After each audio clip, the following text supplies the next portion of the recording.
Welcome. This is Stephanie McFarland, Chair of the Public Affairs and Government Section of the Public Relations Society of America. This month we have with us Lauri-Ellen Smith and Dr. Joe Trahan, both who are experienced crisis communication professionals in the field. Today they're going to talk to us about the NIMS program. Lauri-Ellen Smith is a 28-year veteran of the public relations industry.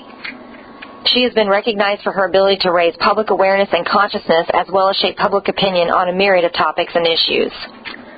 Lauri-Ellen is a graduate of the nationally recognized public relations program at the University of Florida's College of Journalism and Communication, and she is a credentialed public information officer for any large-scale event or disaster as designated by the state or federal government and stands ready to be deployed at any time under the National Incident Management System. Dr. Joseph Trahan is an international media relations trainer, public relations strategist, and president of Trahan and Associates. He has conducted hundreds of media training courses across the United States and in many countries. Holding his doctorate in mass communications, public relations, and advertising from the University of Southern Mississippi, Joe has over 20 years of experience in public relations and has worked with governmental agencies, education institutes, law enforcement, and nonprofits. He has managed 4 joint information bureaus as well as taught public relations and advertising at many colleges and universities throughout the South. NIMS is known for being beneficial for the military and emergency response agencies. Why would this type of program be of any use to, say, someone who works in corporate public affairs or like myself who handles public affairs for a financial government agency? I guess I'll take that one. My expertise, I've worked with the NIMS system, is Joint Information Center, setting up a Joint Information Center. And there's a distinct difference between a JIC and a JIB and also an allied press camp. So let's talk about the ones that you would be involved in. More than likely, state governments or corporations could get involved in what we call Joint Information Centers.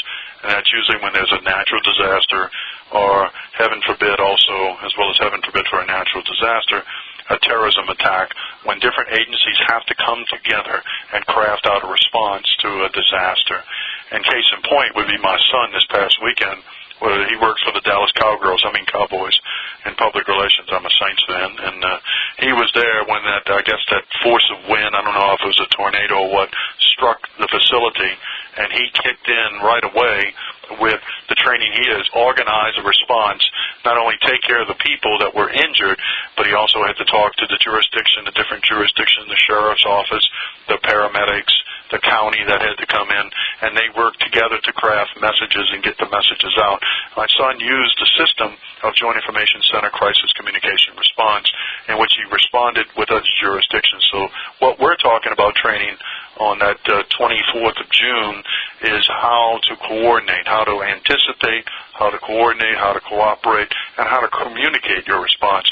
And to me, that goes for corporations as well as state agencies or what we call NGOs, or non-governmental agencies.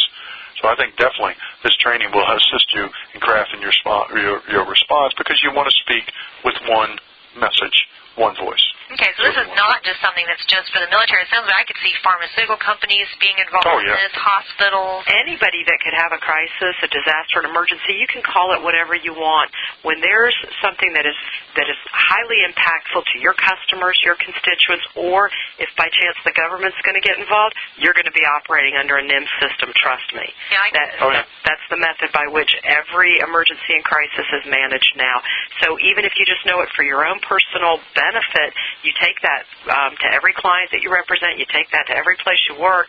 You can set up, as Joe just illustrated perfectly, your own joint information center and your own proper way of communicating. But no matter where you work, what you do, who you represent as a client, at some point they're going to be impacted by government, and there's going to be a crisis or a disaster, and this is how the public response is going to be done. It's going to be done under this NIMS system, following these very precise guidelines for public communication. So it sounds to me like Lauri-Ellen and Joe, it's important for folks like myself to know this, so that if something like this does arise, we would know how to work with those agencies and understand what their protocol is. Absolutely. Oh, I agree. And what would you say are the top 2 to 3 career benefits of going through the NIMS training, and how could someone leverage that training for career growth and promotion? Joe, you're the best example of that. Why don't you take that one? Well, I tell you what, I think we live in such a small world And what happens to one organization has impact. We look at the federal government's response to the economic crisis, the stimulus money. I mean, that trickles all the way down to cities. So you're going to have to talk with different organizations and speak with one voice. From a professional standpoint, not only your immediate career right now, but beyond that, to me, it opens up doors for you professionally that if I can work with different agencies, it creates relationship building, which is really what our section's about. It improves your professional development and the way you and I communicate with each other. Because in a crisis, we want information that's fast, that's accurate, and it's credible. And you got to depend on other people to communicate that message and get that out. So I think this training, the NIMS and the JIC training we're calling it, to me is critical for doing things in my book. So that's how I look at it. Well, and very quickly, just to add on to that, from a personal career builder, know this, that no matter where you go in the world of public relations or public affairs, if you don't know this system and you don't know, and you haven't developed your ability to plug in and play with the others, I think you're greatly limiting your career opportunities and your career growth because, again, this is the platform, this is the model, this is what everybody uses. Great. You guys, thanks so much. I think that's very good information for everybody listening. It's definitely, I have to say, whetting my appetite about looking into this, particularly not only for the June 24th event that's coming up, but also for the other program we'll be having along with this there at the International Conference. And speaking of June 24th, can you give us 3 key pieces of learning that participants will gain from the NIMS program that you're going to be teaching on that date in Washington, D.C.? The goals of the tabletop or the one-day seminar in Washington are really threefold: to take people who have had no exposure to NIMS and give them a basic understanding of how the system operates for public information officers.